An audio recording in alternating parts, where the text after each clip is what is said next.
রুদ্রর birthday শপিংটা করেই ফেললাম, কালকে রুদ্র জন্মদিন যে। রুদ্র, তুমি কি ঘুমাচ্ছ?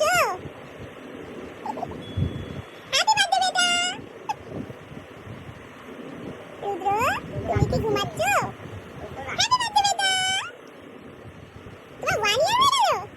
রাতের বেলা 12টার সময় রুদ্রকে উইশ করলাম, ওর ফার্স্ট বার্থডে। এটা দেখতে দেখতে আমার ছেলেটার 1 বছর কমপ্লিট হয়ে গেল।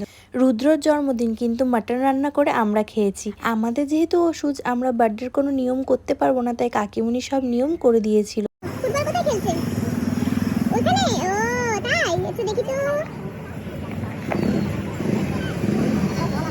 রুদ্র ফুটবল খেলা দেখতে ছোট থেকে খুব ভালোবাসে। আমরা বাড়ি যাওয়ার সময় একটা কেক নিয়ে নিয়েছিলাম। রাত 12টার সময় আমরা আবার কেক কেটেছি। আমরা কেক কাটি, তোমরা ততক্ষণে আমার চ্যানেলটা সাবস্ক্রাইব করে দাও। টাটা।